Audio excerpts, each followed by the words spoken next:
রহমত পূর্ণ হোক প্রভাত আমার, তাহাজ্জুদ আর ফজরের অভ্যাস আছে যার, রহমত পূর্ণ প্রভাত হয় তার। আলহামদুলিল্লাহি রাব্বিল আলামিন, আসসালাতু ওয়াসসালামু আলা সাইয়্যিদিল মুরসালিন, আম্মা বা'দ, ফাউযু বিল্লাহি মিনাশ শাইতানির রাজীম, বিসমিল্লাহির রহমানির রহিম। আসসালাতু ওয়াসসালামু আলাইকা ইয়া রাসূলুল্লাহ ওয়া আলা আলিকা ওয়া আসহাবিকা ইয়া হাবিবাল্লাহ। আসসালাতু ওয়াসসালামু আলাইকা ইয়া নবিয়াল্লাহ ওয়া আলা আলিকা ওয়া আসহাবিকা ইয়া নূরাল্লাহ। মাদানী চ্যানেলের দর্শক শ্রোতা, আলহামদুলিল্লাহ আবার উপস্থিত হয়েছে রহমতপূর্ণ প্রভাত অনুষ্ঠান নিয়ে। যে যেখান থেকে আমাদের অনুষ্ঠান দেখছেন, দূরে কিংবা কাছে, দেশে কিংবা প্রবাসে, সকল দর্শককে জানাই আন্তরিক মোবারকবাদ। দর্শক, রহমতপূর্ণ প্রভাত অনুষ্ঠানে আজকে ইনশাআল্লাহ তাআলা কোরআনে পাকের তেলাওয়াত শুনবো, হামদে বারি তাআলা আর নাতে রাসূলে মকবুল সাল্লাল্লাহু তাআলা আলাইহি ওয়াসাল্লাম আপনাদেরকে শোনানোর চেষ্টা করব। পাশাপাশি আলোচনা করার জন্য একটি বিষয় নিয়েছি, নেকির দাওয়াত দেওয়ার জন্য। আল্লাহ চায় যে টপিক নিয়ে আলোচনা করব তা আপনাদেরকে জানাবো। নবী রাহমাত শাফিয়ে উম্মত সাল্লাল্লাহু তাআলা আলাইহি ওয়াসাল্লামের আলিশান ফরমান, যে ব্যক্তি সকালে এবং সন্ধ্যায় আমার উপর তিনবার করে দুরূদ শরীফ পাঠ করবে, আল্লাহ তাবারক ওয়া তাআলা ওই ব্যক্তির ওই দিন ও রাতের গুনাহকে ক্ষমা করে দিবেন। সাল্লু আলাল হাবিব সাল্লাল্লাহু তাআলা আলা মুহাম্মদ সাল্লাল্লাহু তাআলা আলাইহি ওয়াসাল্লাম। দর্শক শ্রোতা, কি বিষয় নিয়ে আলোচনা করব আর কোন বিষয় নিয়েছি আজকে আপনাদের সামনে কথা বলার জন্য, তাও শেয়ার করব আপনাদের সাথে, জানাবো, আপনাদেরকে বলবো। তো চলুন এর আগে ভালো ভালো নিয়ত সহকারে কোরআনে পাকের তেলাওয়াত আমরা শ্রবণ করি। জি, আমাদেরকে কোরআনে পাকের তেলাওয়াত শুনিয়ে দিন। আউযু বিল্লাহি মিনাশ শাইতানির রাজীম। বিসমিল্লাহির রহমানির রহিম। قالوا ربنا يعلم إنا إليكم لمرسلون وما علينا إلا البلاغ المبين قالوا إنا تطيرنا بكم لئن لم تنتهوا لنرجمنكم وليمسنكم منا عذاب أليم قالوا طائركم معكم أئن ذكرتم بل أنتم قوم مسرفون وجاء من أقصى المدينة رجل يسعى قال يا قوم اتبعوا المرسلين اتبعوا من لا يسألكم أجرا وهم مهتدون وما لي لا أعبد الذي فطرني وإليه ترجعون أأتخذ من دونه آلهة إن يردني الرحمن بضر لا تغن عني شفاعتهم شيئا ولا ينقذون إني إذا لفي ضلال مبين آمنت بربكم فاسمعون قيل ادخل الجنة قال يا ليت قومي يعلمون بما غفر لي ربي وجعلني من المكرمين وما أنزلنا على قومه من بعده من جند من السماء وما كنا منزلين إن كانت إلا صيحة واحدة فإذا هم خامدون صدق الله العظيم সুবহানাল্লাহ, সুবহানাল্লাহ। চমৎকার কয়েকটি আয়াতে কারিমার তেলাওয়াত আমরা শুনলাম। এবং এর তর্জমাও কিন্তু কানজুল ঈমান থেকে স্ক্রিনে দেখলাম। আল্লাহ তাবারক ওয়া তাআলা আপনার জন্য আমার জন্য কি ইরশাদ করেছেন কোরআনে পাকের মধ্যে। আল্লাহ তাআলা কখনো কোরআনে পাকের মধ্যে সুসংবাদ দিয়েছেন মুমিনের জন্য, আবার গুনাহগারদেরকে আল্লাহ তাআলা সতর্ক করেছেন, আবার নাফরমান যারা তাদেরকে আল্লাহ তাআলা আযাবের কথা বলেছেন কোরআনে পাকের মধ্যে। এই কোরআনে পাকের মধ্যে মুনাফিককেও সতর্ক করা হয়েছে। এই কোরআনে পাকে অমুসলিম কাফির যারা তাদের ব্যাপারেও আল্লাহ তাআলা ইরশাদ করেছেন, যেন কেউ কিয়ামতের ময়দানে বলতে না পারে মাওলা আমার কাছে তোমার সত্যের বাণী পৌঁছায়নি। সেই দিন এই কথা বলার মতো কোনো অপশন আল্লাহ তাআলা রাখেননি। কেননা কোরআনে পাকের মধ্যে প্রত্যেক ব্যক্তির ব্যাপারে বলা হয়েছে, যে অমুসলিম ঈমান আনেনি তাকেও বলা হয়েছে, আর যে ঈমান আনার ভান করে মুনাফিকি করেছে তাকেও আল্লাহ তাআলা কোরআনে পাকের মধ্যে বলে দিয়েছেন। আর যারা সাধারণ মুসলমান আছে কিন্তু গুনাহগার আছে, মুসলমান কিন্তু গুনাহগার, তাদেরকেও আল্লাহ তাআলা তওবার সুযোগ রেখেছেন, তওবা করার কথা বলেছেন, তওবার ফজিলত কোরআনে পাকের মধ্যে এসেছে। তার পাশাপাশি মুমিন যারা, সেই মুমিনদেরকেও আল্লাহ তাআলা দিক নির্দেশনা দিয়েছেন, জান্নাতের সুসংবাদ শুনিয়েছেন। তো এভাবে করেই আল্লাহ তাআলা কোরআনে পাকের মধ্যে প্রত্যেক ব্যক্তিকে সতর্ক করেছেন, যেন কোনো ব্যক্তি কিয়ামতের ময়দানে বলতে না পারে মাওলা তোমার হকের কথা, তোমার হকের বাণী আমি শুনিনি, আমার কাছে পৌঁছানো হয়নি। যেহেতু কোরআনে পাক আল্লাহ তাআলা নাজিল করেছেন, ইরশাদ করেছেন প্রত্যেক ব্যক্তির ব্যাপারেই এই কোরআনে পাকের মধ্যে ইরশাদ রয়েছে, আয়াতে কারিমা রয়েছে। আপনি যে বিষয় খুঁজতে চান না কেন ওই বিষয়টাই কোরআনে পাকে আপনি পাবেন ইনশাআল্লাহ তাবারক ওয়া তাআলা। দর্শক, আজকের যে বিষয় নিয়েছি চমৎকার একটি বিষয়। একজন মুমিন বান্দা হিসাবে, একজন মুসলমান হিসাবে, একজন সাধারণ মানুষ হিসাবে আমাদের প্রত্যেককেই এই বিষয়টা মান্য করা এবং মেনে চলা, যদি চলতে পারি। যে বিষয়ের গুরুত্ব আজকে আলোচনা করব আমরা, এই বিষয়ের গুরুত্বটা যদি আমরা জানতে পারি বা জানি, তবে আল্লাহ চাই ইনশাআল্লাহ তাআলা একটু আগেই যে কোরআন সম্পর্কে আমি কথাগুলো বলেছি, কোরআনে পাকে প্রত্যেক ব্যক্তির ব্যাপারে দিক নির্দেশনা দেওয়া রয়েছে।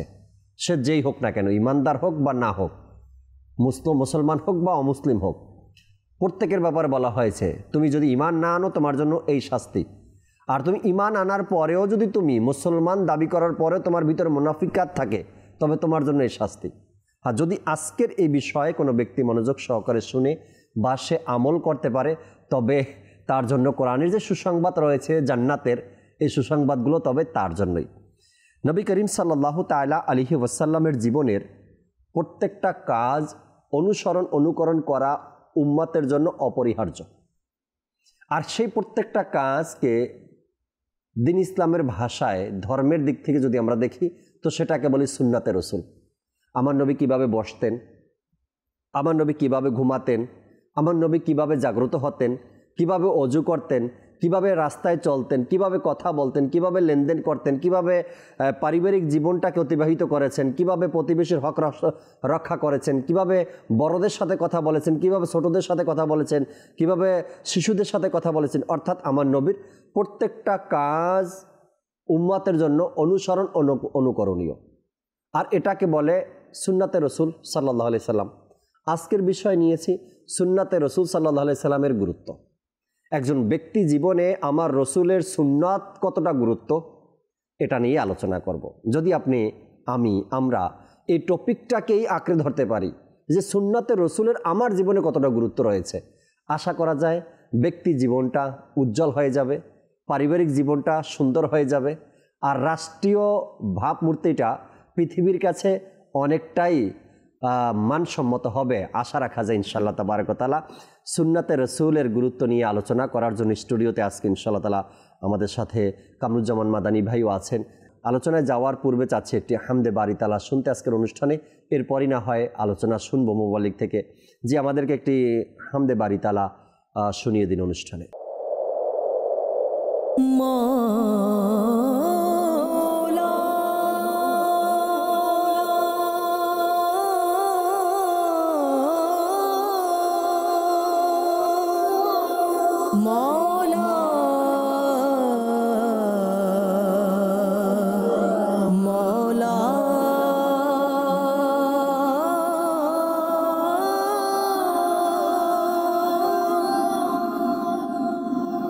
ওগো মাওলা মাওলা মাওলা ওগো মাওলা মাওলা মাওলা ওগো মাওলা মাওলা মাওলা ওগো মাওলা মাওলা মাওলা করো দয়া হে খোদা মহান আল্লাহ করো দয়া হে খোদা মহান মাওলা করো দয়া হে খোদা মহান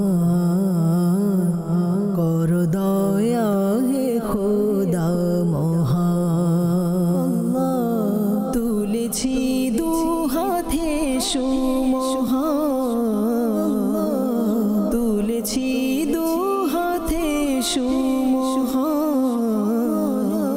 করো দয়া হে খোদা মহান করো দয়া হে খোদা মহান করো দয়া হে খোদা মহান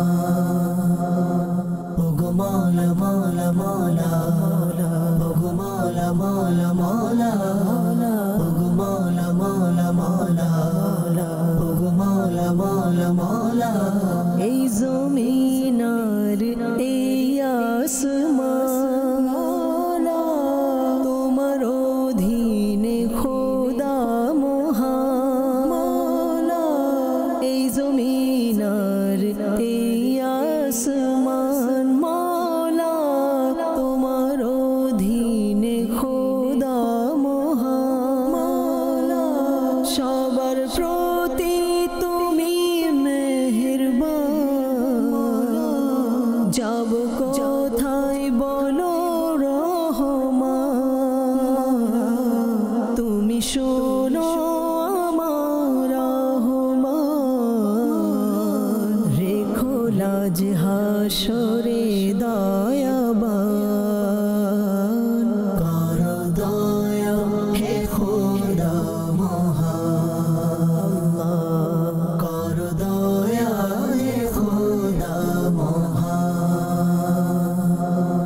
ওগো মাওলা মাওলা মাওলা ওগো মাওলা মাওলা মাওলা ওগো মাওলা মাওলা মাওলা ওগো মাওলা মাওলা মাওলা অতি মহান তোমার শান মাওলা করে সবাই তোমার গুণগান মাওলা অতি মহান তোমার শান মান মাওলা করে সবাই তোমার গুণগান মাওলা তুমি স্রষ্টা আমাদের মাওলা তোমার উপমানে রহমান তোমার কাছে আমার আহ্বান করো গুনাহ ক্ষমা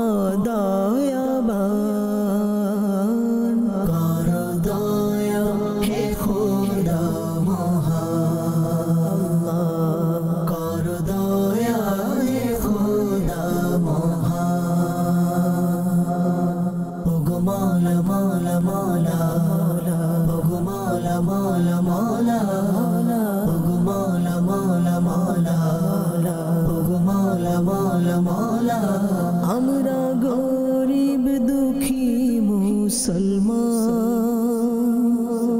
আজ বিশ্বের মাঝে পেরেশান হে অনন্ত অসীম রহমান শোনো আমাদের আহ্বান শোনো আমাদের আহ্বান আমরা গরিব দুঃখী মুসলমান মাওলা আজ বিশ্বের মাঝে পেরেশান মাওলা হে অনন্ত অসীম রহমান শোনো আমাদের আহ্বান দাও না শক্তি এমন শক্তিমান ইসলামের জয়গান কর দয়া হে খোদা মহান কর দয়া হে খোদা মহান তুলেছি দু হাতে সুমহান তুলেছি দু হাতে সুমহান কর দয়া হে খোদা মহান কর দয়া হে খোদা মহান কর দয়া হে খোদা মহান ওগো মাওলা মাওলা মাওলা ওগো মাওলা মাওলা মাওলা ওগো মাওলা মাওলা মাওলা ওগো মাওলা মাওলা মাওলা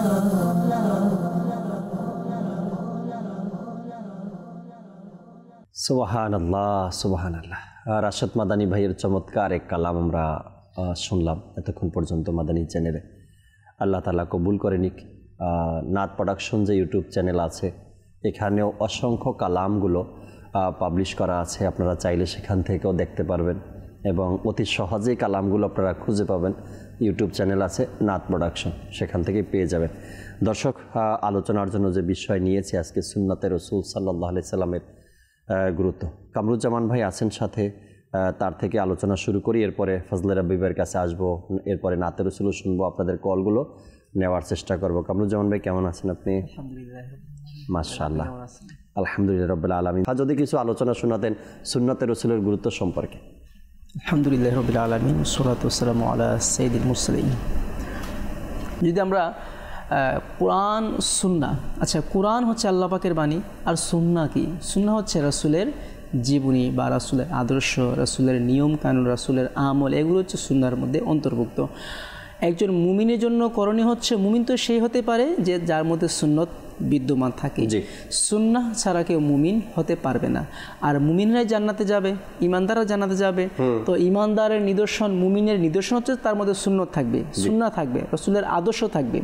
রাসূল করিম সাল্লাল্লাহু তাআলা আলাইহি ওয়াসাল্লাম হাদিসে পাকের মধ্যে ইরশাদ করছেন যে তোমরা অধিক প্রশ্ন করবে না, কেননা তোমাদের পূর্বে যারা উম্মত ছিল তারা ধ্বংস হয়েছে অধিক প্রশ্ন করার কারণে, আর নবীদের উপরে তারা ইখতিলাফ করার কারণে, নবীদের প্রতি বিভিন্ন বিষয় নিয়ে অভিযোগ করার কারণে তারা ধ্বংস হয়ে গিয়েছে। অতএব আমি তোমাদেরকে যা আদেশ দিই তোমরা তা পালন করো, আর যা তোমাদেরকে আমি বারণ করি তোমরা বিরত থাকো। মাস্তাতুম, যতটুকু তোমাদের সামর্থ্য থাকে, তোমাদের সামর্থ্য অনুযায়ী তোমরা আমার আদেশকে পালন করো, আর যা থেকে বাধা প্রদান করি তা থেকে তোমরা বিরত থাকো। আচ্ছা, এই প্রসঙ্গে আল্লাহ রাসূল সাল্লাল্লাহু আলাইহি ওয়াসাল্লামের প্রসঙ্গে আল্লাহ পাক কোরআনের পাকে ইরশাদ করেন, ওয়ামা আতাকুম রাসূলু ফাখুযুহু ওয়ামা নাহাকুম আনহু ফান্তাহু, যে আমি তোমাদেরকে, আল্লাহ রাসূল যা তোমাদেরকে আদেশ দেয় তা তোমরা গ্রহণ করো, আর যা থেকে বাধা প্রদান করে তা থেকে বিরত থাকো। আর রাসূল করিম সাল্লাল্লাহু আলাইহি সাল্লাম আল্লাহ পাকের হুকুম ব্যতীত কোনো কিছু বলেন না। রাসূল করিম যা কিছু বলেন আল্লাহ পাকের ক্ষমতা বলে, আল্লাহ পাকের হুকুমে ইরশাদ করেন। এটি কোরআনের পাকের আয়াতে কারিমা দ্বারা প্রমাণিত। আল্লাহ পাক কোরআনের পাকে ইরশাদ করেন যে রাসূল করিম সাল্লাল্লাহু আলাইহি সাল্লাম নিজ থেকে কিছু বলে না, রাসূল এই নিজ থেকে কোনো কিছু কথা বলে না, কিন্তু বলে যা আল্লাহ পাকের পক্ষ থেকে ওহী আসে।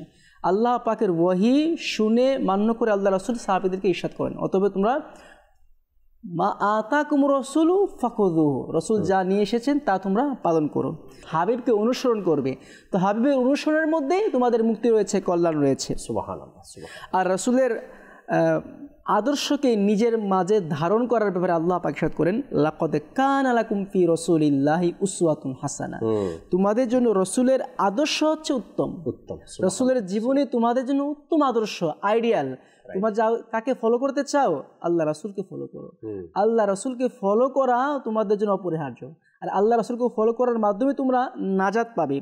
ততক্ষণ পর্যন্ত মুমিন হতে পারবে না, ইমানদার হতে পারবে না, যতক্ষণ পর্যন্ত রাসূলের ফায়সালাকে তোমরা মেনে না নিবে। রাসূলের ফায়সালাকে, রাসূলের সুন্নতকে মেনে নেওয়া আমাদের জন্য অপরিহার্য কোরআন পাকের আয়াতে কারিমা দ্বারা। আর সুন্নতকে অনুসরণ করার ব্যাপারে কোরআন পাকে আল্লাহ পাক ইরশাদ করেন, যদি তোমরা কোনো বিষয় নিয়ে সন্দেহ পোষণ করো বা তোমাদের মাঝে কোনো বিষয় নিয়ে দ্বিধাবোধ হয়, সংশয় সৃষ্টি হয়, অথবা তোমাদের মধ্যে ঝগড়া সৃষ্টি হয় বা কোনো মত বিনিময়ে তোমরা নিতে পারছো না, ফায়সালা নিতে পারছো না, তখন তোমরা কী করবে? আল্লাহ পাক ইরশাদ করছেন ফারুদ্দুহু ইলাল্লাহি ওয়া রাসূল, তোমরা সেই বিষয়টাকে আল্লাহ রাসূলের দিকে প্রত্যাবর্তন করো। আল্লাহ রাসূলের ব্যাপারে কী ইরশাদ করেছেন তা তোমরা মান্য করো। তো উলামায়ে কেরাম বলেন এর মানা হচ্ছে ইলাল কিতাবি ওয়া সুন্নাতি, সুন্নত, কিতাব এবং সুন্নত। আর আল্লাহ রাসূলের জীবনের মধ্যে যা কিছু আছে তা তোমরা ফলো করো। যদি তোমরা কোনো বিষয়ে আটকে যাও, কোনো বিষয় তোমাদের মধ্যে সন্দেহ হয় বা তোমাদের বুঝে আসছে না, তখন তোমরা কী করো? রাসূলের আদর্শ অনুসরণ করো। রাসূলের আদর্শের মধ্যে তোমাদের মধ্যে সেটা লুকায়িত রয়েছে।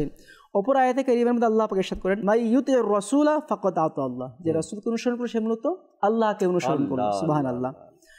অপর আয়াতে কারিমের মধ্যে আল্লাহ পাক ইরশাদ করেন ওয়া ইন্নাকা লাতাহদি ইলা সিরাতিম মুস্তাকিম, অর্থাৎ নিশ্চয় তুমি সরল পথ প্রদর্শন করো।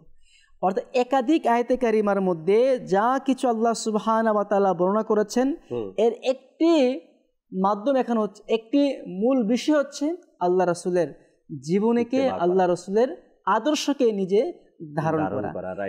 একাধিক আয়াতে কারিমা, একাধিক হাদিসে পাক তখন আমি বলিনি, তো আমি তো কয়েকটি আয়াতে কারিমা বলেছি। আল্লাহ সুবহানাহু ওয়া তাআলা কোরআন নাজিল করেছেন রাসূলের প্রতি, আর রাসূল এই কোরআন নিয়ে এসেছে কি জন্য? উম্মতকে হেদায়েত দেওয়ার জন্য, উম্মতকে সংশোধন করার জন্য। আল্লাহ পাক ইরশাদ করেন না জালিফ লাম মিম যালিকাল কিতাব লা রাইবা ফি হুদাল লিল মুত্তাকিন, যে এই কিতাব হচ্ছে মুমিনদের জন্য, মুত্তাকিনদের জন্য হেদায়েত স্বরূপ। আল্লাহ রাসূল দুনিয়াতে এসেছেন আল্লাহ পাকের পক্ষ থেকে কোরআন নিয়ে, আর কি জন্য এসেছেন? উম্মতকে শিক্ষা দেওয়ার জন্য, উম্মতকে নাজাত দেওয়ার জন্য, তাদেরকে সংশোধন করার জন্য। আর এই সংশোধন করার একটি মাধ্যম হচ্ছে রাসূলের আদর্শ। আল্লাহ পাককে আমরা দেখিনি, আমরা আল্লাহ পাককে কখনো দেখিনি, রাসূল বলেছেন, আমরা আল্লাহকে বিশ্বাস করে নিয়েছি। তো রাসূলের কথায় আল্লাহকে বিশ্বাস করেছি, ঈমান এনেছি, এজন্য আল্লাহ পাকের হুকুম কিভাবে পালন করব? আল্লাহ পাক তো আমাদেরকে দেখিয়ে দিননি তোমরা এভাবে করো, এভাবে করো, বরঞ্চ আল্লাহ সুবহানাহু ওয়া তাআলা হাবিবকে পাঠিয়েছেন, আমার নবীকে পাঠিয়েছেন, আমার নবী শিক্ষা দিয়েছেন। এই শিক্ষার মধ্যে যদি আমরা সেটা বাস্তবায়ন করতে পারি, আল্লাহ পাকের হুকুম পালন করা হবে। আর যদি হুকুম পালন করতে পারি, আমরা নাজাত পাবো। আল্লাহ তাআলা তো এটাও বলেছেন তোমরা আমার নবীর অনুকরণ করলেই আমার অনুসরণ করা। অবশ্যই আমি আয়াতে কারিমা বললাম, হ্যাঁ আয়াতে কারিমা রাসূল ফাকাদ আতা আল্লাহ, জি জি। আর রসুলের অনুসরণই আল্লাহ তাআলার অনুসরণ। আর রসুলের অনুসরণ বলতে আল্লাহর রসুলের সুন্নাতকে আঁকড়ে ধরা।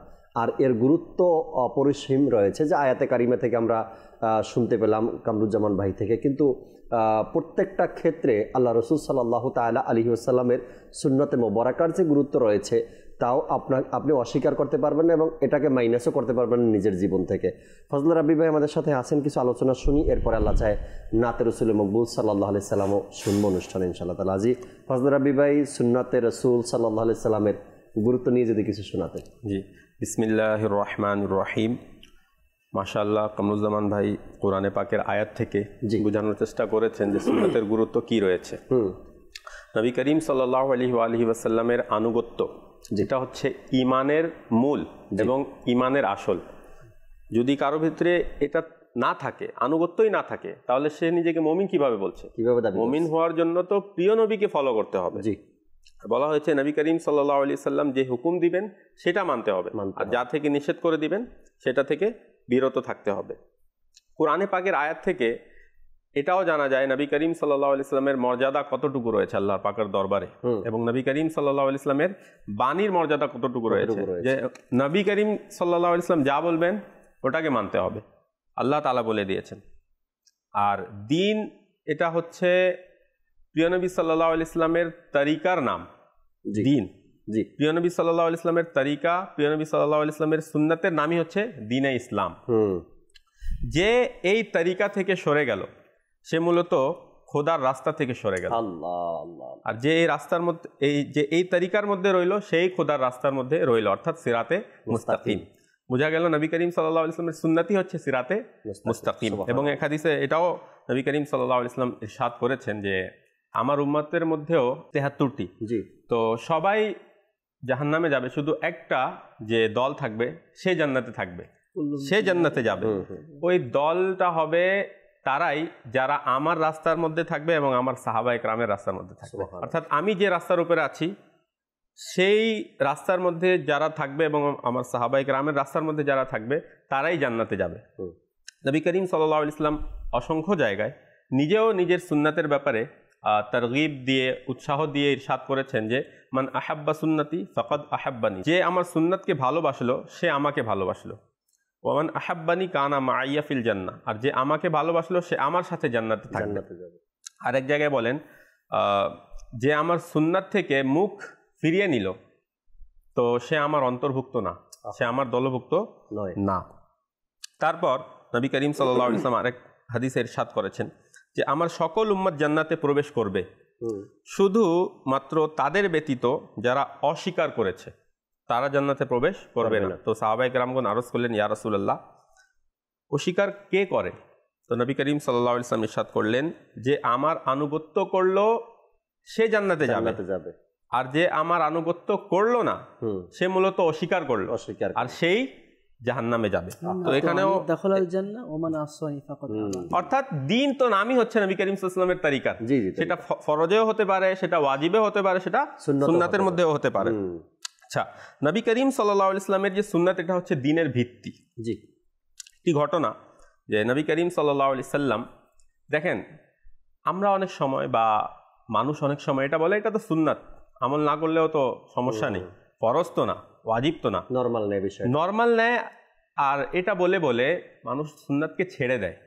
অথচ হাদিস শরীফে রয়েছে যে নবী করিম সাল্লাল্লাহু আলাইহি ওয়াসাল্লাম ইরশাদ করেন, মান তামাসসাকা বিসুন্নতি ইনদা ফাসাদি উম্মতি ফালাহু আজরু মিয়াতি শাহিদিন, যে আমার উম্মতের ফিতনার সময়, ফাসাদের সময় যে আমার একটি সুন্নাতের উপর আমল করলো বা আমার সুন্নাতকে আঁকড়ে ধরলো, তার জন্য 100 শহীদের সওয়াব রয়েছে। সুবহানাল্লাহ, কত ফজিলত, কত গুরুত্ব। কিন্তু মানুষ এটাকে এমনি ছেড়ে দেয়, এটা তো সুন্নাত। এক ব্যক্তি নবী করিম সাল্লাল্লাহু আলাইহি ওয়াসাল্লামের সামনে বসে বাম হাতে আহার করছিল। নবী করিম সাল্লাল্লাহু আলাইহি ওয়াসাল্লাম তাকে ইরশাদ করলেন, ডান হাতে খাও। যদিও এটা সুন্নাত, কিন্তু তুমি ডান হাতে খাও, কি তাগিদ দিলেন। সে বলল, আমি ডান হাতে খেতে পারবো না, আমার ডান হাতে শক্তি নাই। তখন নবী করিম সাল্লাল্লাহু আলাইহি ওয়াসাল্লাম ইরশাদ করলেন, তোমার ডান হাতে শক্তি নাই হোক। অর্থাৎ সে অহংকার করে এই কথা বলছিল, আর অহংকার করে বাম হাতে খাচ্ছিল। নবী করিম সাল্লাল্লাহু আলাইহি ওয়াসাল্লাম ইরশাদ করলেন, তোমার ডান হাতে শক্তি নাই হোক। তো যিনি রিওয়ায়াত করেছেন হাদিস, তিনি বলেন যে সে, ওই ব্যক্তি এরপর থেকে আর ডান হাত উঠাতেই পারলো না, আর ইউজ করতে পারলো না, ডান হাত নিজের মুখের দিকে আর সে আনতেই পারলো না সারা জীবন, কারণ নবী করিম সাল্লাল্লাহু আলাইহি ওয়াসাল্লাম বলে দিয়েছেন। তো এখান থেকে কি বোঝা গেল, ডান হাতে খাওয়া একটা সুন্নাত, এর উপর সে আমল করলো না, তার অবস্থা কি হলো। আর আমরা আমাদের জীবনে কত সুন্নাত ছেড়ে দিচ্ছি। হুজুর সাল্লাল্লাহু আলাইহি ওয়াসাল্লাম একবার হুকুম দিলেন যে রাত্রের সময় তোমরা আগুন নিভিয়ে দাও, যখন তোমরা ঘুমাতে যাও তখন তোমরা আগুন নিভিয়ে দাও, বাতি এগুলো অফ করে দাও। হ্যাঁ, যেহেতু পূর্বের যুগে এরকম লাইট ছিল না, তারা আগুন জ্বালিয়ে রুমকে আলোকময় করত। তো নবী করিম সাল্লাল্লাহু আলাইহি ওয়াসাল্লাম এটা ইরশাদ করলেন যে তোমরা রাত্রের সময় লাইট নিভিয়ে দাও বা আগুন নিভিয়ে দাও, কারণ আগুন হচ্ছে তোমাদের শত্রু। তো এক ব্যক্তি এই কথার উপর আমল করে নাই, এই ঘটনা মানে নবী করিম সাল্লাল্লাহু আলাইহি ওয়াসাল্লাম যে ইরশাদ করলেন এটার উপর আমল করে নাই, তার ঘরে আগুন লেগে গেল।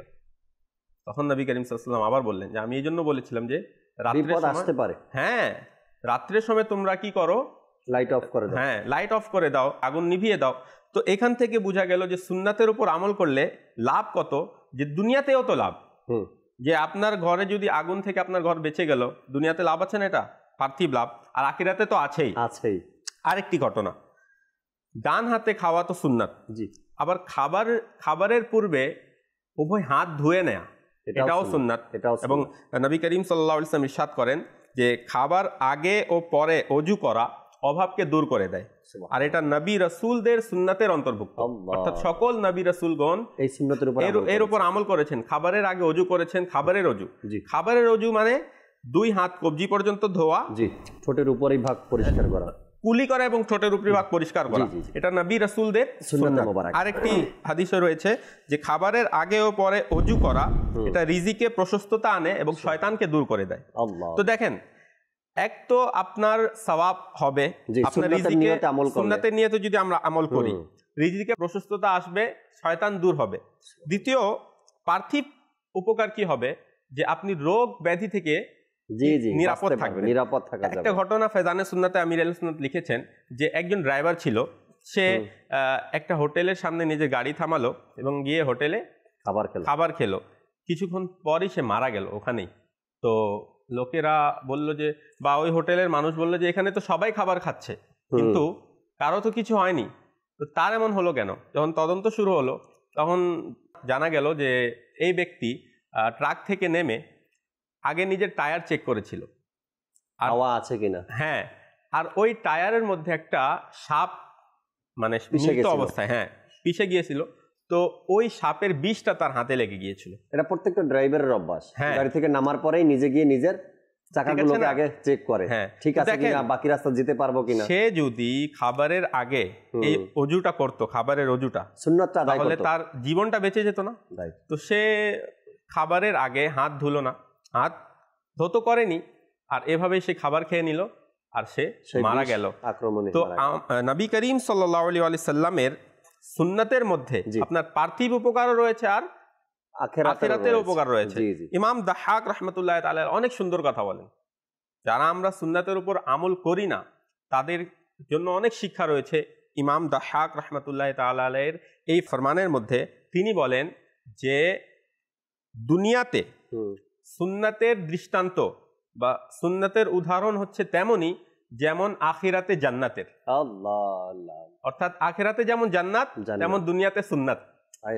বললেন মানুষ আখিরাতে জান্নাতের প্রত্যাশী থাকবে যে আমি যাব, ঠিক দুনিয়াতেও এমন আশা করা উচিত আমি এই সুন্নতের উপর আমল করব। আর তিনি বলেন যে যেভাবে জান্নাতে মানুষ নিরাপদ থাকবে সেভাবে দুনিয়াতে সুন্নাতের উপর আমলকারীও নিরাপদ থাকবে। সুবহানাল্লাহি ওয়া বিহামদিহি। চমৎকার কথাগুলো শুনতেছিলাম আমরা সুন্নাতে রাসূলের গুরুত্ব নিয়ে। হুজুর সাল্লাল্লাহু আলাইহি সাল্লামের ওসিহাত যেগুলো রয়েছে এর মধ্যে একটি ওসিহাত এটা ছিল যে আবু হুরায়রা রাদিয়াল্লাহু তাআলা আনহুকে বললেন, হে আবু হুরায়রা, তুমি যখন বিছানায় ঘুমাতে যাও তখন ডান কাত হয়ে ঘুমাবে।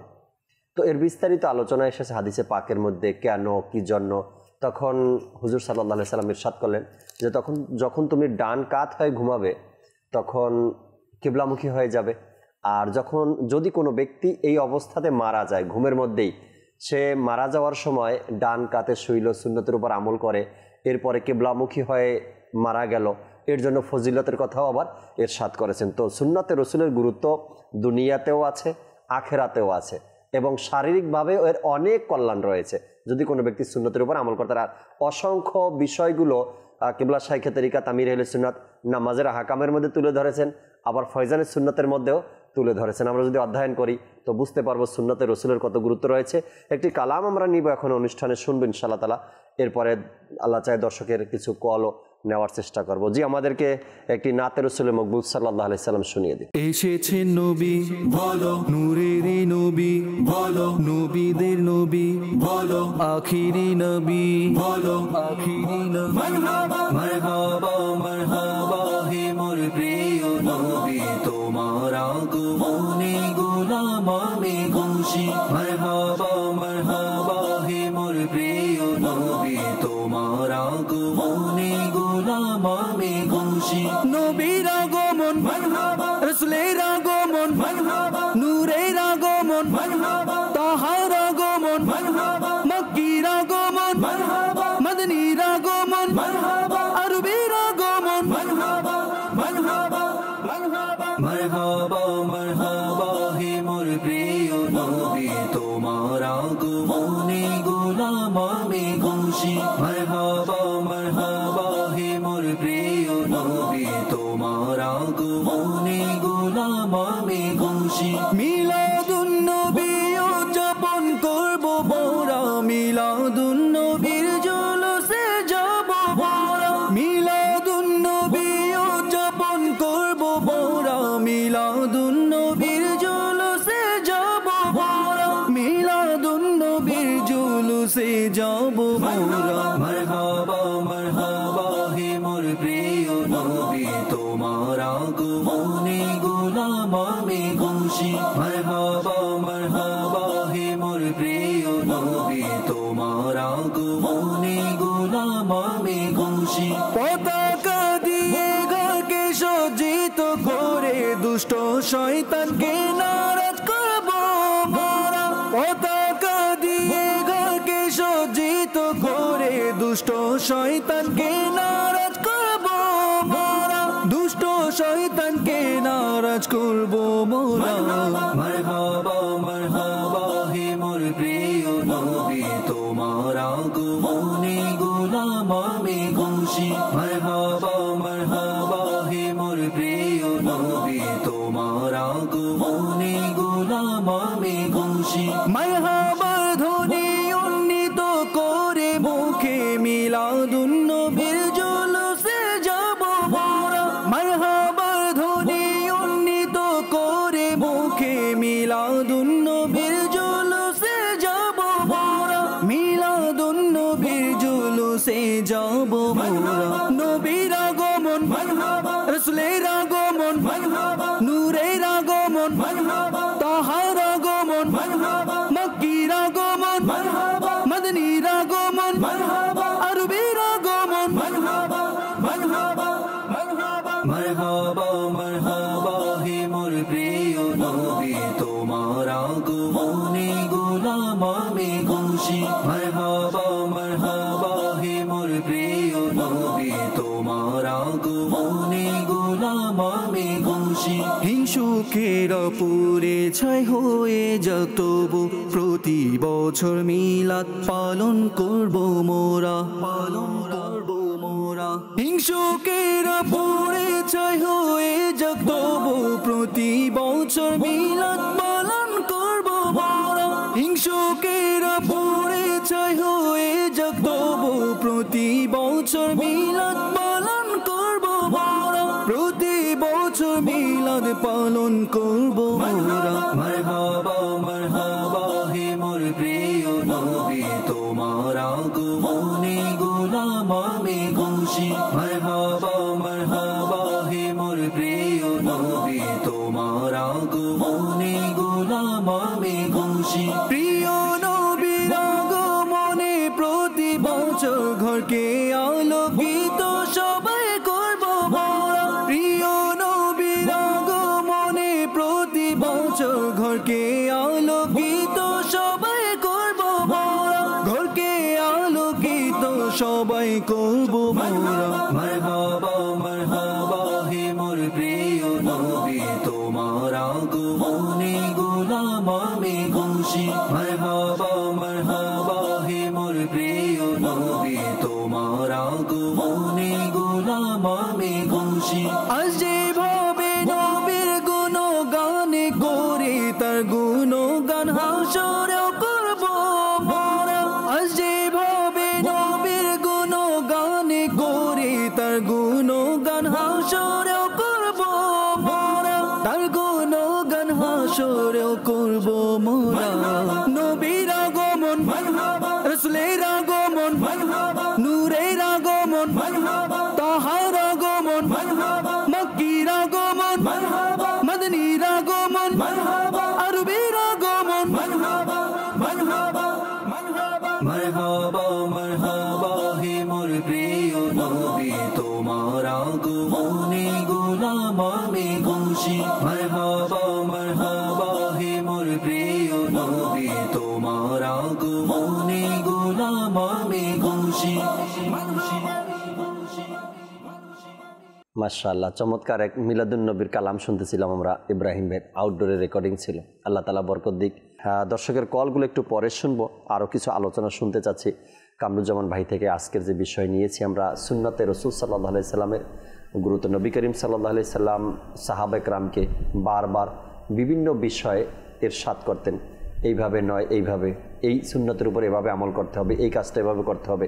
আর সাহাবা একরাম আলাইহিমুর রিদওয়ান রসুল করিম সাল্লাল্লাহু তাআলা আলাইহি সাল্লামের এই বিষয়গুলোকে এমনভাবে আঁকড়ে ধরতেন। আমরা প্রায় সময় শুনি না কামরুজ্জামান ভাই যে আলী রাদিয়াল্লাহু তাআলা আনহু এক জায়গায় গেলেন তো নিজের পাগড়ি মোবারক গাছের ডালের সাথে বাঁধালেন।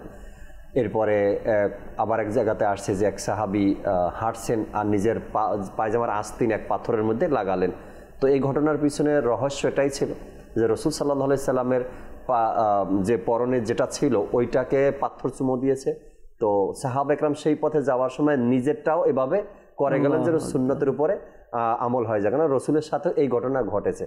এখন পর্যন্ত যদি আপনারা দেখেন সচক্ষে সাধারণ মানুষ মুমিন যারা যায়, রাসূল করিম সাল্লাল্লাহু আলাইহি সাল্লাম কোন জায়গাতে বসেছিলেন সেই জায়গাটা যদি নির্ধারিত থাকে এবং জায়গাটা চিহ্ন থাকে, তো আশিকরা সেখানে গিয়ে বসে এবং আল্লাহর রসুল যেভাবে শুয়েছেন সেভাবে শোয়ে। কেননা আল্লাহর রসুল এখানে বসেছেন বা এখানে শুয়েছিলেন, তো এই জায়গাটা কত মোবারক হয়েছে। আর আল্লাহ রসুলের সেই আদাটাকে উম্মতে এখনও আদা করে। যেমন ওহুদ পাহাড়ে রসুল সাল্লাল্লাহু আলাইহি সাল্লাম যখন আহত অবস্থায় একটু অসুস্থ হয়ে পড়লেন, যে পাথরের সাথে হেলান দিয়ে বসছেন, এখন পর্যন্ত উম্মাত মুমিনগণ সেখানে যায় এবং সেখানে গিয়ে বসে এবং সেই জায়গাকে চুমু খায়। তো উম্মাত তো সবসময় এটার প্রতি থাকে যে আমার রসুলের কি কি আদা রয়েছে, কোন কোন কাজগুলো রয়েছে, আমার নবী কিভাবে করেছেন, উম্মাত চায় সেভাবে এটা আদায় করার জন্য বা সেই আমলটাকে আঁকড়ে ধরার জন্য। আরও কিছু যদি শোনাতেন আমাদেরকে।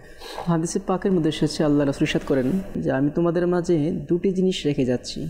নাম্বার 1 হচ্ছে আল্লাহ পাকের কিতাব আর আমার সুন্নাত।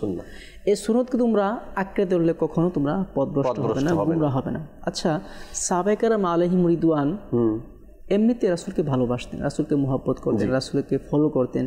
তারপরও হাদিসে পাকের মধ্যে আল্লাহ রাসূল কয়েকটি বর্ণনাতে এই হাদিসে পাক এসেছে যা রাসূল করিম সাল্লাল্লাহু আলাইহি ওয়াসাল্লাম বিদায় হজের ভাষণে ইরশাদ করেছেন।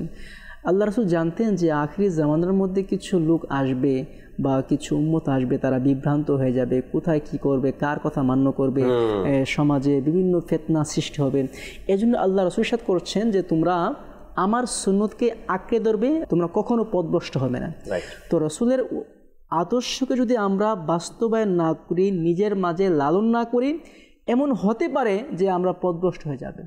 আর আল্লাহ রসুলের আদর্শকে নিজের মাঝে ধারণ করা হচ্ছে নিজের ঈমানকে স্থির রাখা। কারণ বর্তমান যুগ এমনই ফিতনার যুগ যে মানুষ কখন কি হয়ে যায় বলা যায় না।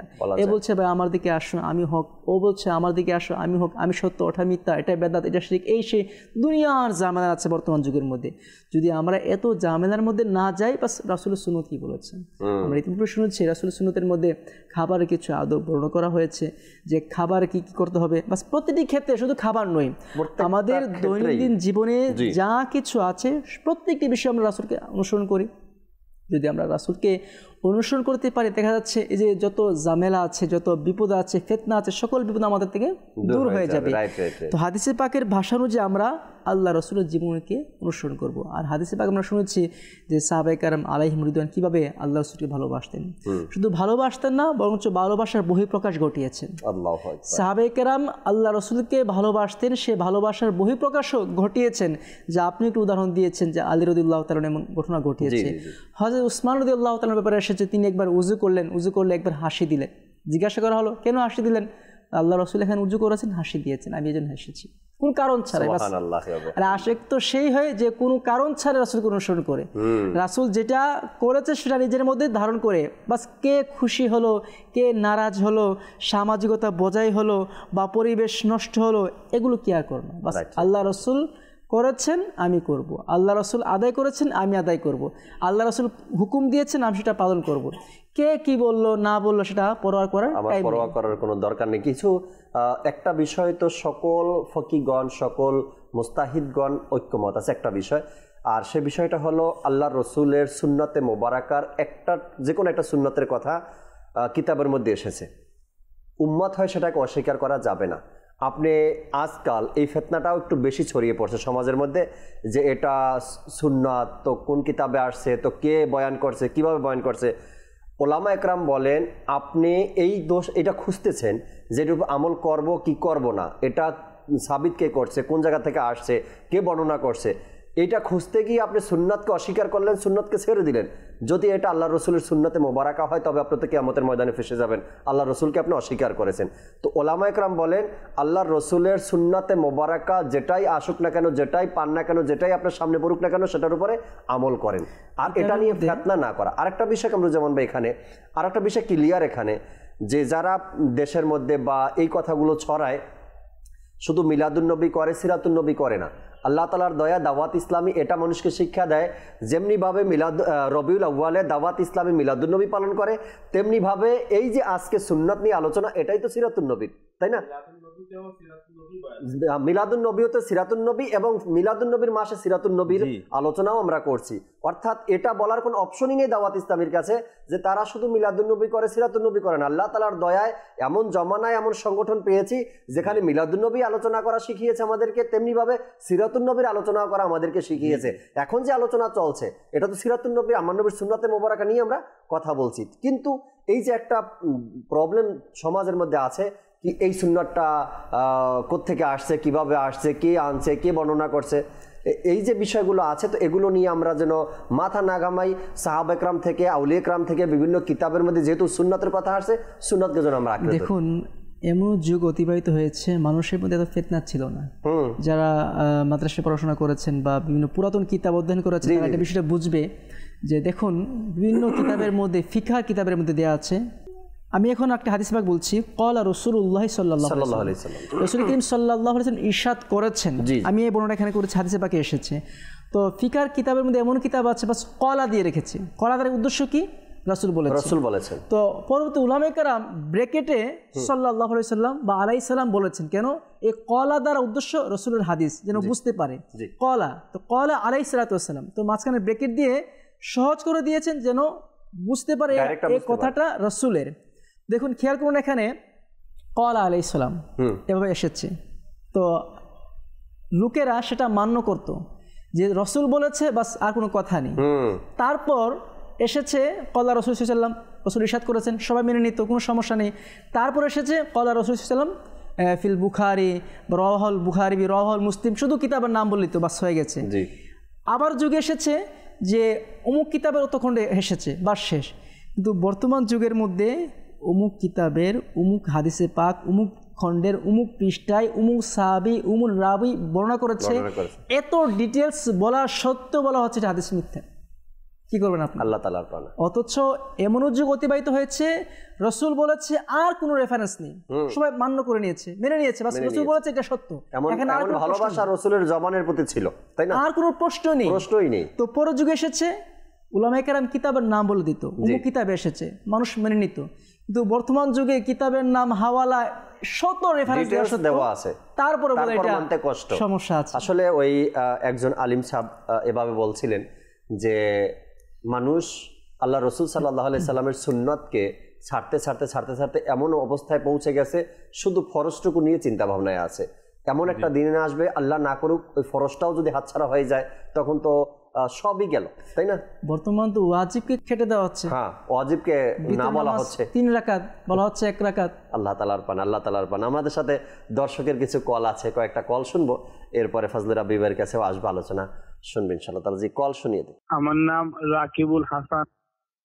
অনুষ্ঠান খুব ভালো লাগতেছে এবং প্রত্যেকটা প্রোগ্রাম খুব ভালো লাগে। দোয়া করি এই মাদানী চ্যানেল যেন সদা সর্বদা কায়েম থাকে। আমার জন্য দোয়া করবেন যাতে আমরা ফ্যামিলি নিয়ে সদা সর্বদা মাদানী চ্যানেল দেখে মরতে পারি। আমিন আমিন। আল্লাহ পাক সর্বক্ষণ সর্ব অবস্থায় মাদানী চ্যানেলের সাথে থাকা এবং মাদানী চ্যানেল থেকে যে আলোচনাগুলো হয়, কথাগুলো বলা হয়, কোরআন ও হাদিস থেকে আলোচনা করা হয়, এর উপরেও যেন আমল করতে পারেন। আপনার জন্য দোয়া, সকল দর্শকের জন্য দোয়া। পরবর্তী কল দেন। রাকিবুল হাসান। আমি সবসময় মাদানী চ্যানেল দেখি, আমার মাদানী চ্যানেল খুব ভালো লাগে। মাশাআল্লাহ, আল্লাহ তাআলা বরকত দিক, সব সময় থাকবেন আশা রাখি। পরবর্তী কল দেন। আমার নাম বাবলু। আপনাদের মাদানী চ্যানেল আমার খুব ভালো লাগে, আমি নিজে দেখি এবং আমার বন্ধু বান্ধব আত্মীয় স্বজন সবাইকে মাদানী চ্যানেল দেখার জন্য অনুরোধ করি। আজকের যে অনুষ্ঠান শুরু হয়েছে আমি ওটা দেখছি, আমার কাছে খুব ভালো লাগছে। আমার জন্য দোয়া করবেন। মাশাআল্লাহ, দোয়া করি আপনার জন্য। আপনিও ভালো থাকেন, সুস্থ থাকেন, সবসময় মাদানী চ্যানেল দেখেন এবং যেভাবে করে দাওয়াত দিচ্ছেন আপনি সবাইকে দেখার জন্য, দাওয়াত দিতে থাকেন। হয়তো আপনার মাধ্যমে কারো কাছে দাওয়াত পৌঁছালে সেও মাদানী চ্যানেল দেখে হয়তোবা নিজের মধ্যে তারও পরিবর্তন চলে আসবে এবং সুন্নতের উপরে আমল শুরু করে দিবে। পরবর্তী কল দেন। আমি যশোর থেকে বলতেছি। আপনাদের মাদানী চ্যানেল আমি কন্টিনিউ দেখি, আর এই অনুষ্ঠানটা আমার কাছে আসলে ভালো লাগে। আল্লাহ তাআলা কবুল করেন। চমৎকার কথা বলছিলেন, আপনি অনুষ্ঠান দেখেন, মাদানী চ্যানেল দেখেন, ভালো লাগে আপনার কাছে। যশোর থেকে আপনি বলছেন। আল্লাহ পাক ভালো রাখুক, সবাইকে সুস্থ রাখুক। দর্শক, আলোচনা করছিলাম সুন্নাতে রসুলের গুরুত্ব নিয়ে। একজন মানুষের ব্যক্তি জীবনে সুন্নাতে রসুলের কতটুকু গুরুত্ব রয়েছে, উভয় মুবাল্লিগের আলোচনা থেকে বুঝতে পারলাম যে সুন্নাতে রসুল আপনাকে শারীরিকভাবে সুস্থ রাখবে, সুন্নাতে রসুল আপনাকে সওয়াবের এক মাধ্যম সুন্নাতে রসুল, ইমান হেফাজতের মাধ্যম সুন্নাতে রসুল, এবং একজন শ্রেষ্ঠ ব্যক্তি যদি আপনি নিজেকে বলতে চান বা দেখতে চান সমাজের মধ্যে, এর জন্য আপনাকে সুন্নাতে রসুলের উপর আমল করতেই হবে শ্রেষ্ঠ ব্যক্তি হিসাবে। আজকাল হয়তো নামের উপরে কোনো ব্যক্তিকে চিনেন, কাজের উপরে কোনো ব্যক্তিকে চিনেন, কিন্তু কয়দিনের জন্য, হয়তো যতদিন ক্ষমতা আছে ততদিনের জন্য। কিন্তু সুন্নাতে রসুল এমন একটা বিষয়, আজ আর কাল এমন নির্ধারিত সময় নয়। আপনি দুনিয়া থেকে চলে যাবেন, আপনার ভিতরে সুন্নাতে রসুল ছিল, আপনি দুনিয়া থেকে চলে যাবেন, মানুষ তারপর আপনাকে স্মরণ করবে। কেন?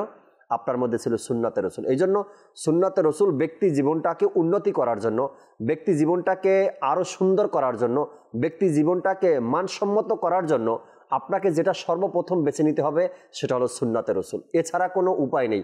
আজকে ডিগ্রি আছে, আজকে সার্টিফিকেট আছে, আজকে আপনার রাজনীতির ফিল্ডে আপনার অনেক বড় নাম আছে, আপনার দক্ষতা আছে, কতদিন? হয়তো যতদিন আপনি বেঁচে আছেন ততদিন। বেঁচে থাকতে অনেকে নাই, কারণ হলো যখন আপনি এই ফিল্ড থেকে সরে গেছেন, যখন আপনার সার্টিফিকেটের মেয়াদটা শেষ হয়ে গেছে, তখন আর আপনাকে মানুষ গুরুত্ব দিবে না।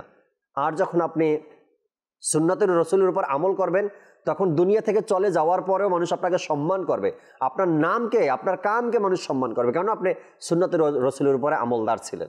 ফজলে রাব্বি ভাই থেকে কিছু কথা শুনি, এরপরে আল্লাহ চাই শেষ কিছু কথা কামরুজ্জামান ভাই থেকেও শুনবেন ইনশাআল্লাহ তাআলা। জি ফজলে রাব্বি ভাই। জি, সুন্নাতের গুরুত্ব সম্পর্কে কথা চলছিল, তো এর আগেও বললাম যে নবী করিম সাল্লাল্লাহু আলাইহি ওয়াসাল্লাম নিজেই নিজের সুন্নাতের গুরুত্ব সম্পর্কে হাদিসে মুবারাকা ইরশাদ করেছেন। এক হাদিসে পাকে নবী করিম সাল্লাল্লাহু আলাইহি ওয়াসাল্লাম ইরশাদ করেন যে ক্বালা রাসূলুল্লাহ সাল্লাল্লাহু আলাইহি ওয়াসাল্লাম সিত্তাতুন লাআনতুহুম লাআনাহুমুল্লাহু ওয়া কুল্লু নাবিয়্যিন মুজাবু আল মুকাদ্দিবু বিকদারিল্লাহি ওয়াত তারিকু লিসুন্নতি। বলেন যে 6 জন ব্যক্তি এমন আছে যার উপর আমিও লানাত করেছি এবং আল্লাহ তাআলাও তাদের উপর লানাত করেছেন, এবং সকল নবীরাও লানাত করেছেন, যাদের দোয়া কবুল হয়, মুস্তাজাবুদ দাওয়াত সকল নবী। জি, বললেন যে প্রথম নম্বর ব্যক্তি হলো তাদের মধ্যে যে আল্লাহ তাআলার তাকদীরকে কি করে, অস্বীকার করে বা মিথ্যা বলে আল্লাহ তাআলার তাকদীরকে। আর দ্বিতীয় নম্বর হচ্ছে ওই ব্যক্তি যে আমার সুন্নাতকে ছেড়ে দেয়, স্বীকার করে, যে আমার সুন্নাতকে ছেড়ে দেয়। প্রথম নম্বর হলো তাকদীর অস্বীকারী, দ্বিতীয় নম্বর যে আমার সুন্নাতকে ছেড়ে দেয়। ওই 6 জন ব্যক্তির মধ্যে 2 জন হচ্ছে এরা। আচ্ছা, সুন্নাত ছেড়ে দেওয়ার কারণে কি হচ্ছে? আল্লাহ তাআলারও লানাত, নবী করিম সাল্লাল্লাহু আলাইহি ওয়াসাল্লামের লানাত এবং সকল আম্বিয়া ইকরামের লানাত। আর আমরা কত সহজে সুন্নাতকে ছেড়ে দিচ্ছি। দেখেন জাকির ভাই, কিছু জিনিস এমন ছিল নবী করিম সাল্লাল্লাহু আলাইহি ওয়াসাল্লাম নিজেই উম্মতকে ছাড় দিয়েছেন। যেমন নবী করিম সাল্লাল্লাহু আলাইহি ওয়াসাল্লাম নামাজের শুরু মানে ওযুর সময় প্রত্যেক ওযুতে মিসওয়াককে কিন্তু ওয়াজিব করেন নাই। কেন? উম্মত কষ্টে পড়ে যাবে। ঠিক আছে। আচ্ছা, ঈশার নামাজকে রাতের অর্ধরাত পর্যন্ত নিয়ে যান নাই, যাতে উম্মত কষ্টে না পড়ে যায়। ঠিক আছে। কিছু জিনিস এমন ছিল নবী করিম সাল্লাল্লাহু আলাইহি ওয়াসাল্লাম নিজেই কখনো করেছেন, কখনো ছেড়ে দিয়েছেন উম্মতের সহজের জন্য, যাতে উম্মত কষ্টে না পড়ে যায়, কষ্টে পড়ে না। হ্যাঁ, কিন্তু কিছু আমল তো এমন আছে নবী করিম সাল্লাল্লাহু আলাইহি ওয়াসাল্লাম সব সময় করেছেন, কখনোই ছাড়েননি। তো ওই সুন্নাতের উপর তো উম্মতকে আমল করতে হবে। আপনি তো এটা বলে ছেড়ে দিতে পারবেন না যে এটা তো সুন্নাত, না করলেও সমস্যা নেই। এটা আমি মনে করি যে এটা একটা শয়তানের, মানে মানুষের অনেক বড় একটা ধোঁকা শয়তানের। এটা এই খেয়ালটা শয়তানেরই যে এটা সুন্নাত, ছেড়ে দাও এটাকে। তো আমল যদি আপনি করে নিবেন, দুনিয়াতেও আপনার লাভ আছে আর আখিরাতেও লাভ আছেই। কাল কিয়ামতের দিন আপনি একটি নেকির জন্য এদিক এদিক কি দৌড়াদৌড়ি করবেন, কিন্তু আপনাকে কেউ একটি নেকি দিবে না। আচ্ছা, আমরা সকাল থেকে রাত পর্যন্ত যা যা কাজ করি, আমরা যদি সুন্নাতের উপর আমল নাও করি, ওই কাজগুলো করতেই হবে। ঠিক আছে। আমরা খাবার খাবো, সুন্নাতের অনুযায়ী নাও খাই, খাবার তো খাইতেই হবে, পানি পান করতেই হবে, ওয়াশরুমে যাইতেই হবে, তারপর কাজের মধ্যে যাইতেই হবে, কাজ করতেই হবে। কিন্তু এগুলোই নবী করিম সাল্লাল্লাহু আলাইহি ওয়াসাল্লাম যেভাবে শিক্ষা দিয়েছেন, এভাবে যদি করি আপনার সারা দিনের ওই কাজগুলোও হয়ে যাবে, আর আল্লাহ তাআলা ওই কাজের মধ্যে বরকতও দিয়ে দিবেন। আর আপনার ওই কাজ যা আপনি দুনিয়ার জন্য করছেন কিন্তু হুজুরের সুন্নাত অনুযায়ী করছেন, তো আপনি সওয়াবও পাচ্ছেন। এটা আপনি আখিরাতে, আপনি এটার যে সওয়াব, যে প্রতিদান আপনি আখিরাতে দেখবেন। আপনি ওই সময় আফসোস অনেক মানুষ করবে, কেন আমি আমল করি না। তারপর নবী করিম সাল্লাল্লাহু আলাইহি ওয়াসাল্লাম ইরশাদ করেন ক্বালা রাসূলুল্লাহ সাল্লাল্লাহু আলাইহি ওয়াসাল্লাম মান আকালা তাইয়িবান, যে হালাল খাবার আহার করলো, ওয়া আমিলা ফি সুন্নাতিন, এবং সুন্নাতের উপর আমল করলো, আর মানুষরা লোকেরা তার অনিষ্ট থেকে নিরাপদ রইল। যে ব্যক্তি হালাল খাবার খেলো, আমার সুন্নাতের উপর আমল করলো, আর মানুষেরা তার অনিষ্ট থেকে নিরাপদ রইল, ইরশাদ করলেন দাখালাল জান্নাহ, সে ব্যক্তি জান্নাতে প্রবেশ করবে। কত সহজ আমল না, হালাল খাবার খাওয়া আর সুন্নাতের উপর আমল করা, আর এমন হয়ে থাকবেন, এমন হয়ে যান যে কেউ কষ্ট না পায়। এই 3 আমল আপনার ভিতর থাকবে, 3টি আমল। আর নবী করিম সাল্লাল্লাহু আলাইহি ওয়াসাল্লাম বলেন যে সে ব্যক্তি জান্নাতে যাবে। জান্নাতে যাওয়া কত সহজ। মানুষ মনে করে যে জান্নাতে যাওয়া তো অনেক কঠিন, আমরা তো যাইতেই পারবো না, এটা বলে বলে গুনাহ করে। যেহেতু মানে আগেই ডিক্লেয়ার দিয়ে দিয়েছে নিজে থেকে, আমি জান্নাতে যেতেই পারবো না, তো গুনাই করি, নাউযুবিল্লাহ। এরকম চিন্তা ভাবনাও শয়তানের পক্ষ থেকেই আসে। মুমিন তো সবসময় আল্লাহ তাআলার রহমতের উপর আশা রাখে, ভরসা রাখে, যতই গুনাহ হোক না কেন। আল্লাহ তাআলা নিজে বলেছেন, আমার কাছে আসো, তওবা করো, আমি তওবা কবুলকারী, আমার রহমত থেকে নিরাশ হয়েও না তোমরা, ঠিক আছে? তো মুমিন সবসময় আল্লাহ তাআলার রহমতের উপর আশা রাখে। তারপর নবী করিম সাল্লাল্লাহু আলাইহি সাল্লাম ইরশাদ করেন, আমি যদি কোনো কাজ করি, মানে একবার নবী করিম সাল্লাল্লাহু আলাইহি সাল্লাম খাবার খাইলেন, খাবার আহার করলেন, তো কেউ পানি এনে দিল নবী করিম সাল্লাল্লাহু আলাইহি সাল্লামের কাছে যে অজু করে নিন। তো নবী করিম সাল্লাল্লাহু আলাইহি সাল্লাম খাবার খেয়ে অজু করলেন না, ইরশাদ করলেন আমি যদি এখন অজু করি খাবার খেয়ে, তো তাহলে আমার পরে যারা লোক আসবে তাদেরকে অজু করতে হবে। এখানেও কি করলেন? সহজ করে দিলেন। কারণ হুজুর যে কোনো কাজ যদি করে দেন সেটা তো উম্মতের জন্য কি আবশ্যক হয়ে যায়। আমাদের নবী করেছেন, আমাদেরকে করতে হবে, এই জন্য নবী করিম সাল্লাল্লাহু আলাইহি সাল্লাম কি করলেন? অজু করলেন না। তো এখান থেকেও বোঝা গেল হুজুর সাল্লাল্লাহু আলাইহি সাল্লাম যে কাজ সবসময় করেছেন, এটা থেকে বোঝা যাচ্ছে আমাদেরকেও করতে হবে। আর যেখানে ছাড় দেওয়ার ছিল, নবী করিম সাল্লাল্লাহু আলাইহি সাল্লাম নিজেই ছাড় দিয়ে দিয়েছেন। তারপর আমরা সাহাবায়ে কেরামদের কথা বলছিলাম, তো হযরত ওমর রাদিয়াল্লাহু তাআলা আনহুর ব্যাপারে এসেছে যে তিনি একবার একটি জামা বানালেন, তো জামার আস্তিনটা বড় ছিল। তিনি নিজের ছেলে হযরত আব্দুল্লাহ বিন ওমর রাদিয়াল্লাহু তাআলা আনহুকে বললেন যে ছুরি নিয়ে আসো। তো তিনি ছুরি নিয়ে আসলেন, বললেন যে আমার এই আস্তিনটা এই আঙ্গুল পর্যন্ত নিয়ে তারপরে কেটে দাও, ছুরি দিয়ে কেটে দাও। ছেলে কি করলো?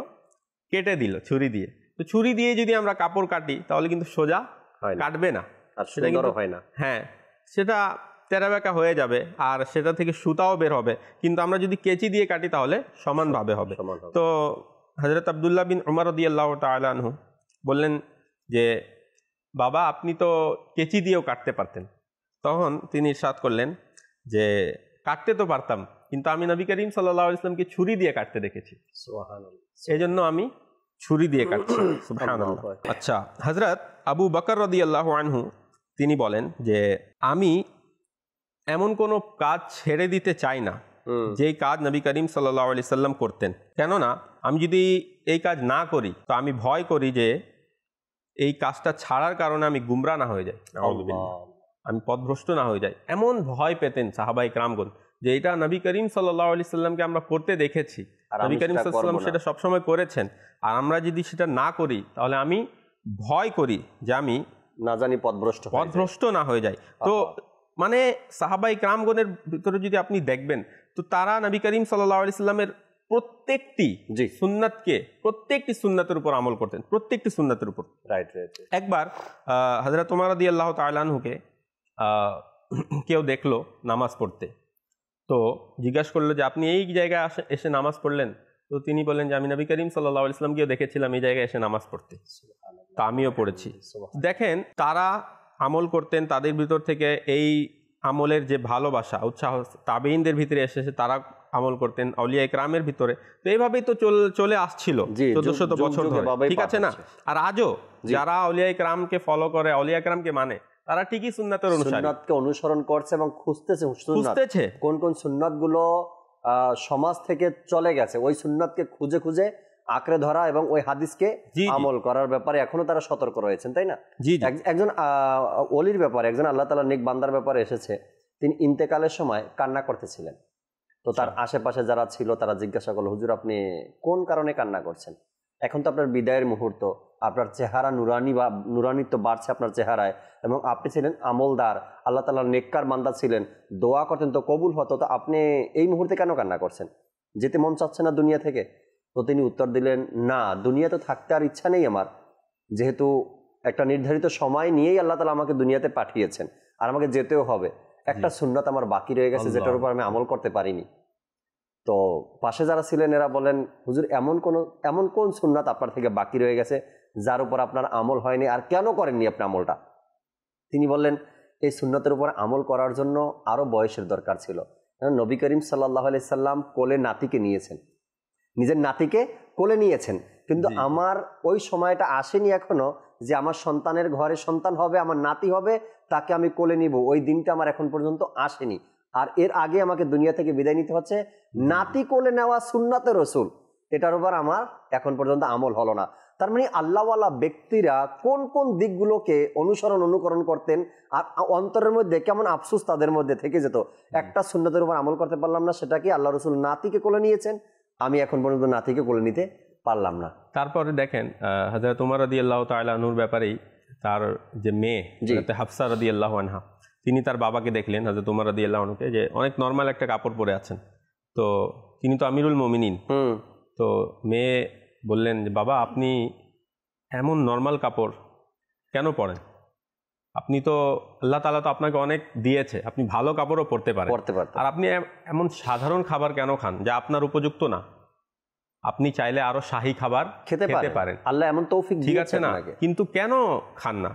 তখন হযরত উমর রাদিয়াল্লাহু তাআলা আনহু ইরশাদ করলেন, এখন আমি তোমার অন্তর থেকে এর উত্তর নিব।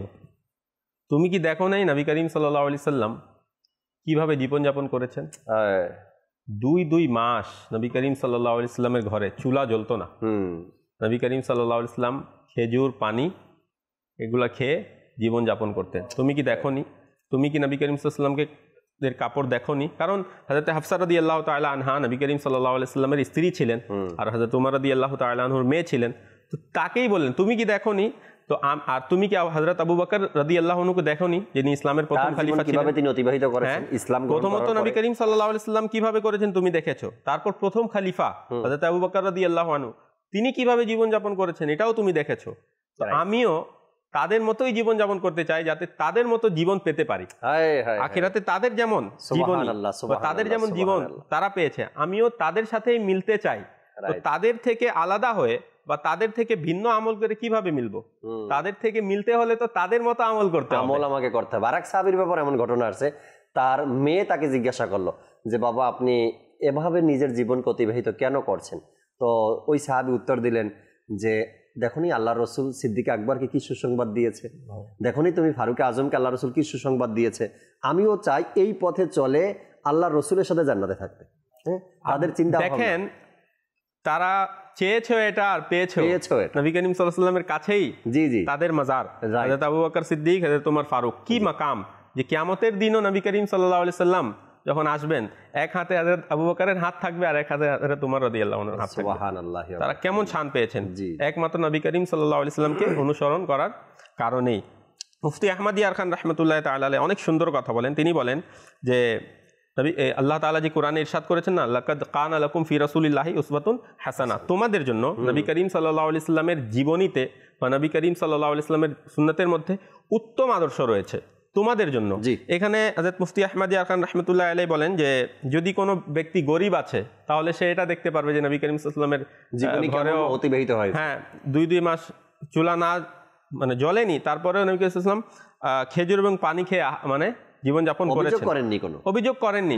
তাহলে একজন মিসকিন সেও কি নবী করিম সাল্লাল্লাহু আলাইহি ওয়াসাল্লামকে ফলো করে জীবনযাপন করতে পারবে। যদি কোনো বাদশা আছে সেও নবী করিম সাল্লাল্লাহু আলাইহি ওয়াসাল্লামকে ফলো করতে পারে। কিভাবে? ফাতহে মক্কাকে দেখে, ফাতহে মক্কা করে মক্কা বিজয় করে দিয়েছেন, তারপরে অহংকার আসেনি এবং সকলকে ক্ষমা করে দিয়েছেন। তো বলেন যে একজন বাদশাও যদি চায় সেও কি আমার নবীকে অনুসরণ করতে পারে, অর্থাৎ জীবনের মধ্যে যে যেই অবস্থায় রয়েছে, যে যেই পদে রয়েছে, সবাই নবী করিম সাল্লাল্লাহু আলাইহি ওয়াসাল্লামকে অনুসরণ করে সফল হতে পারবে। আল্লাহ রাসূল সাল্লাল্লাহু আলাইহি সাল্লাম সবার জন্য দিক নির্দেশনা। শেষ কিছু কথা কামরুজ্জামান ভাই থেকে শুনে এরপরে আমরা অনুষ্ঠানের শেষের দিকে যাবো। জি।